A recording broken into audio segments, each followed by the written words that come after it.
Alors comme vous pouvez le voir, c'est le réveil et aujourd'hui on a rencontré un autre problème. On peut voir juste derrière moi le message d'erreur sur le frigo et le réchaud juste en dessous que on est en panne de gaz et que aux Pays-Bas ce ne sont pas les mêmes adaptateurs que en France. Donc du coup on va devoir faire un petit périple dans Rotterdam et mettre les visites de côté, le temps de trouver non seulement une bouteille de gaz et en plus un adaptateur et voir si tout va bien fonctionner. Voilà.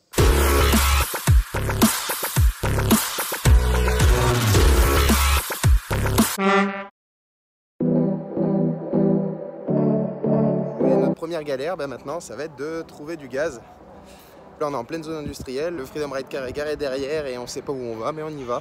On a été conseillé par des Hollandais d'un endroit où trouver du gaz. Après on sait pas si c'est les mêmes bouteilles, les adaptateurs, etc. Donc on s'y rend, on verra bien.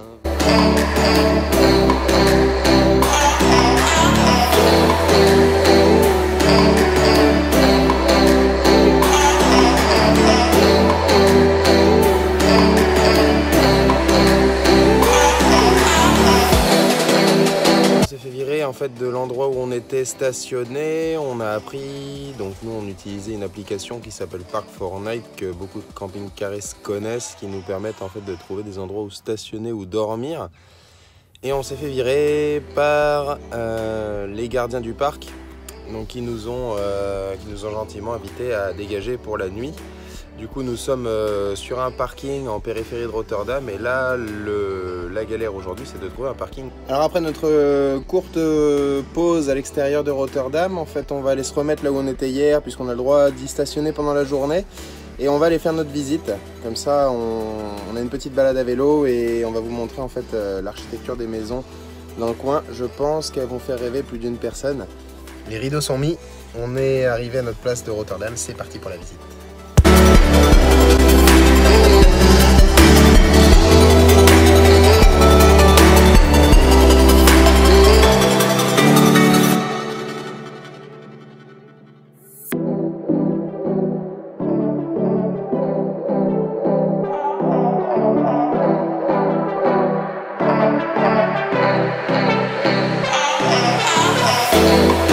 On peut voir que les animaux évoluent en plein milieu de la ville et que nous normalement on les retrouve en campagne ces animaux là et nous on les a en fait directement dans la ville. On est en plein centre de Rotterdam, on n'a pas l'impression.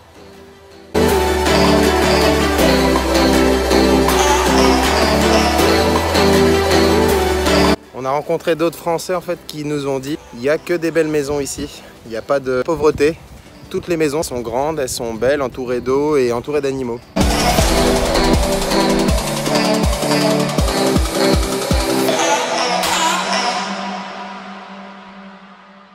Autre particularité en fait des Pays-Bas, toutes les voies sont bordées de pistes de vélo. Donc en fait tout le monde fonctionne à vélo. Là on est exclusivement en fait sur une route qui est destinée au vélo à travers la ville, avec les maisons derrière. Donc c'est assez sympa. Les maisons, les moulins.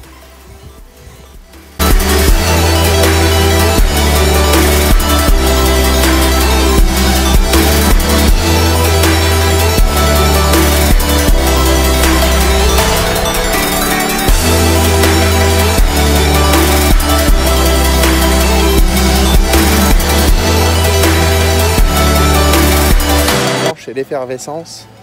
La grande place que j'ai filmée qui était complètement vide, vous allez voir, c'est complètement différent. On a dû garer les vélos au loin, d'ailleurs vous allez voir, parce qu'il n'y a pas moyen de garer son vélo, comme ici tout le monde circule avec les bicyclettes. La place qui était vide, c'est un immense marché. Les images vont parler d'elles-mêmes. Je vais arrêter de me prendre en selfie, ça fait un peu... Alors là en fait on est sur la place sur laquelle il y a tous les restaurants à Rotterdam. Donc derrière moi et la vidéo que je vais mettre juste après en fait c'est l'endroit où il y a toute la nourriture du monde. Ils regroupent tout par quartier. Donc c'est simplement extraordinaire. On vous laisse regarder.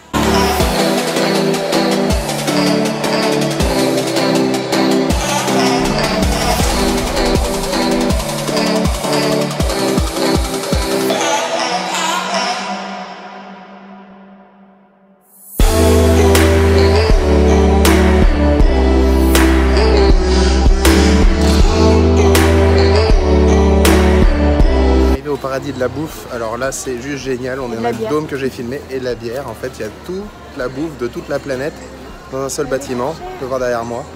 Donc du coup, on va bien se régaler et on va bien se régaler.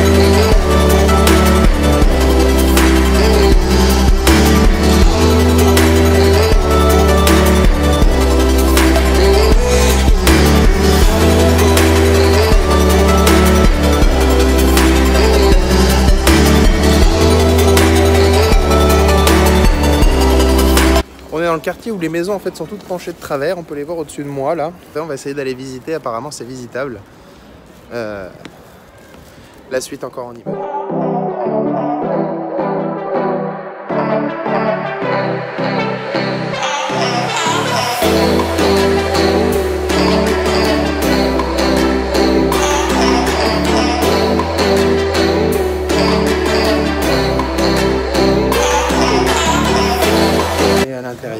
On vous avoue qu'il fait vraiment très chaud dedans parce qu'il y a des escaliers de partout. Alors la visite du musée en fait nous a juste permis de visiter un appartement, donc 100 mètres carrés, 300 000 euros puisqu'ils sont à vendre et on peut y habiter en fait, c'est le seul qui est visitable. L'architecte Piet Blum et ça a été construit en entre 1982 et 1984 au centre de Rotterdam. Donc voilà, c'est une des choses à voir, à faire pour 3 euros le ticket.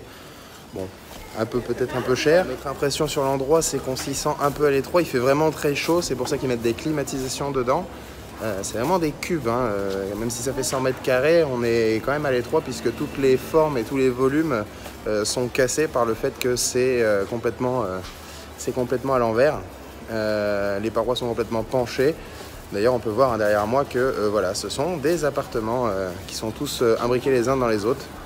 Un style d'architecture bien propre à l'architecte Piet Blum.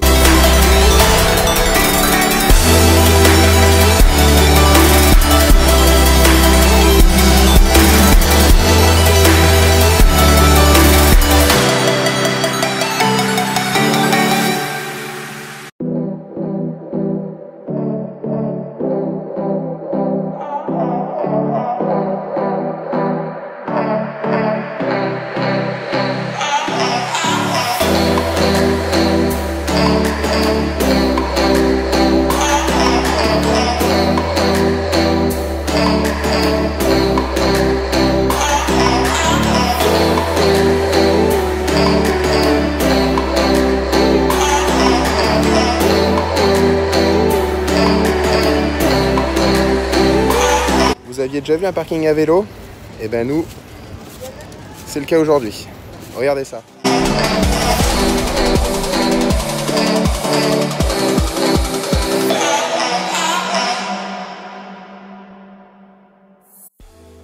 On a quitté Rotterdam, maintenant on est dans un camping à côté de Rotterdam exprès, de manière à pouvoir remettre de l'eau parce qu'en fait ici il n'y a pas d'air pour remettre de l'eau, ni pour se brancher. Bon, nous c'est pas notre besoin puisqu'on est autonome en électricité.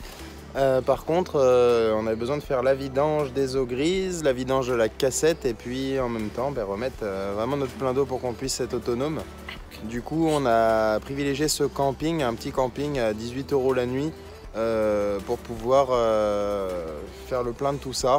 Et donc du coup on repart demain direction Amsterdam, on va passer dans 2-3 villes avant, faire du sauvage, on va vous envoyer toujours les images. En tout cas on profite un peu de ce moment de répit avec un petit apéritif à base de croquettes hollandaises. Et puis une version de la Desperados qui est aussi elle-même hollandaise, donc c'est assez drôle. Voilà, en tout cas, pour ce petit break, ce petit arrêt. En fait, on consacre notre journée, puisqu'il fait vraiment pas très beau aujourd'hui, à l'entretien du camping-car, donc nettoyage comme d'habitude. Et puis surtout nettoyage extérieur, donc Gelo est en train de faire une partie du nettoyage extérieur.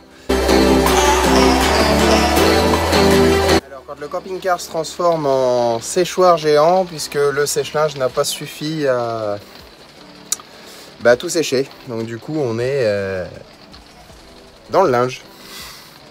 Jusqu'à devant, il y en a vraiment partout. Hop, je fais le tour pour pas vous donner le tournis quand même, mais bon, voilà.